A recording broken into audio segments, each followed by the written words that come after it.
menambah penguatan kelembagaan, bisa kita kerjasama dengan OPD lain, yaitu PATDN, Perlindungan Anak Terpadu Berbasis Masyarakat.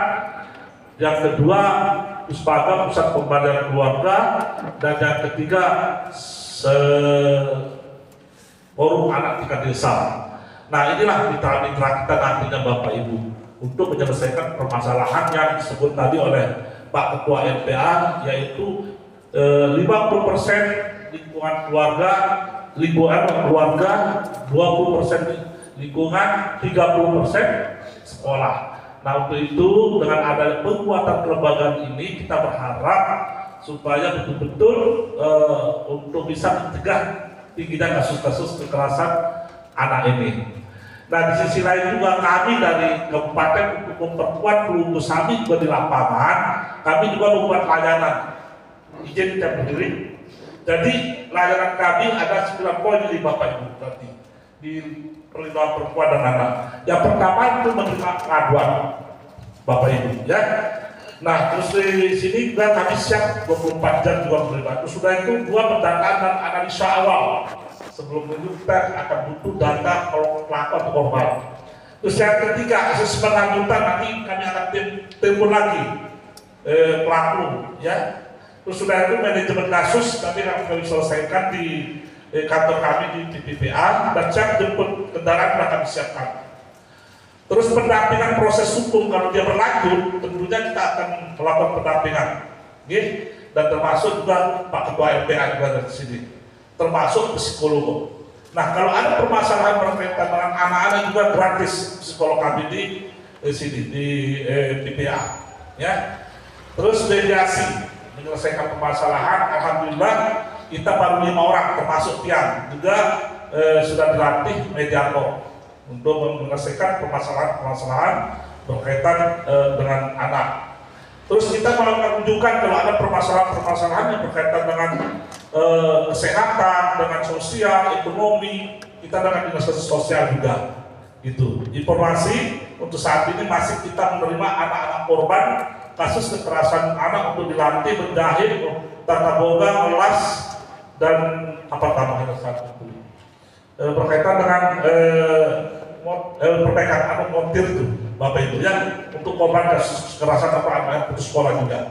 Kita bekerjasama dengan dinas sosial. Terus reintegrasi dan rehabilitasi tetap kita laksanakan juga, dan terminasi. Next. Nah, ini yang berkelayanannya. Nah, semua apa yang pernah kita lakukan ini akan bermuat atau akan didata di Kabupaten Raya Anak, di program pendidikan, ya. Di sini pendidikan itu memanfaatkan laporan di itu wajib belajar 12 tahun, SMA, fasilitator kegiatan budaya dan kreativitas anak. Ini sudah masuk, insya Allah tanggal 2 penilaiannya bulan besok, Agustus September ini. Dan mudah-mudahan dengan semangat kita bersama ini, kita menargetkan Kabupaten Lombok Timur itu naik kelas. Untuk saat ini kita sudah 2 kali meraih prestasi, yaitu Pratama yang 2023 Pratama, mudah-mudahan 2024 ini kita Badia. Mohon doa pelunggus kami, ya. Jadi inilah peran kita nanti berkaitan dengan bagaimana kepedulian terhadap anak tetap akan dikoordinasikan dengan ada 5 klaster ini. Nah, termasuk yang kita bahas ini kelembagaan dan pendidikan. Dan yang lain-lainnya kita sudah berkoordinasi dengan OPD-OPD lain. Next. Nah, langkah pendampingan kasus kekerasan perempuan dan anak ini, pendampingan hukum yakni mendampingi, melihara, memberikan bantuan perempuan dan korban kekerasan mendapatkan hak-haknya dan hukum negara. Kita akan langkah-langkah pendampingannya. Psikologis juga, pendampingan sosial sudah tadi saya sampaikan, keagamaan juga ada penguatan kelembagaan. Next. Hambatan di lapangannya ini masih belum maksimal. Peran namanya pencegahan usia perkawinan belum maksimal di tingkat paling bawah di desa. Karena masih banyak masyarakat yang mengadu langsung ke Pak Bupati. Ini berarti belum banyak masyarakat yang belum paham bagaimana dampak dan daripada perkawinan di bawah umur, dan belum memberikan sosialisasi berkaitan progres penggunaan usia perkawinan di 254 desa dan kelurahan. Ya, korban yang ingin menyelesaikan sendiri, banyak yang masyarakat itu belum memahami solusi bagaimana kita memberikan supaya betul-betul hak-hak anak itu bisa terpenuhi, dan banyak menjadi takut melaporkan anak-anaknya kepada kita karena dianggap sebagai aib keluarga. Korban tidak berani melapor, ya, akhirnya di UPTD PPPA juga dalam pelaporan kasus-kasus kekerasan terhadap perempuan anak. Sebenarnya kita di UPTD PPPA insya Bapak Ibu, kita tidak akan mengekspos, sudah ada aturannya. Pokoknya penyelesaian masalah kita akan menjadi jalan tengah untuk memediasi untuk lebih terbaik untuk anak-anak kita di Kabupaten Lombok Timur. Nah, protes ini terkait dengan pendidikan anak belum disosialisasi secara maksimalnya di tingkat bawah. Koordinasi antar lembaga belum berjalan maksimal juga. Oke, next. Nah, harapan pemerintah membuat kebijakan ini pro terhadap perlindungan perempuan dan anak.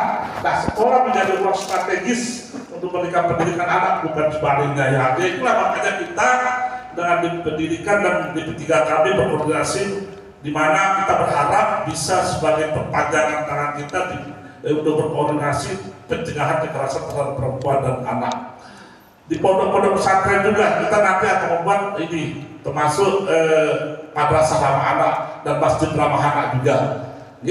Nah, keluarga menjadi aktor utama dalam membentengi moral, ya, mengawasi aktivitas anak selama di rumah. Jadi nanti kita ada juga harapan kita nantinya ada kita membuat sosialisasi, membuat kelembagaan di tingkat bawah maupun pada pelatihan-pelatihan terutama pola asuh keluarga.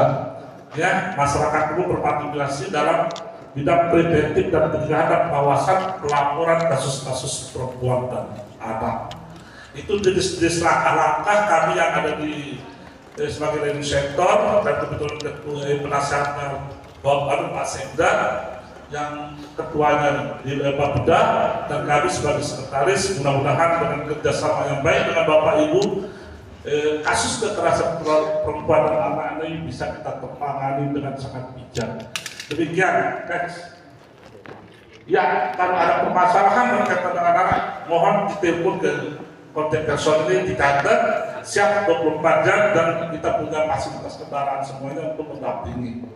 Dan kita udah ada tenaga terlatih, cuma kita baru satu Bapak Ibu ya di kabupaten, belum mampu daerah untuk membangun di setiap kecamatan seperti UPD-UPD lain.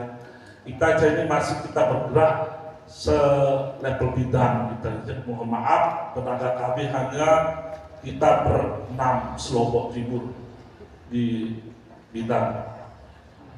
Di bidang hanya kita berdua, di UPTD hanya berempat, jadi berlima, jadi kita bertujuh yang aktif Lombok Timur. Sehari 3 sampai 4 lokasi kegiatan. Insya Allah besok sampai sebelia besok teman-teman NGO mengadakan kegiatan juga, tapi mudah-mudahan tetap sehat. Tes, thank you. Oke, makasih atas perhatian Bapak Ibu, karena di waktu juga mau sholat.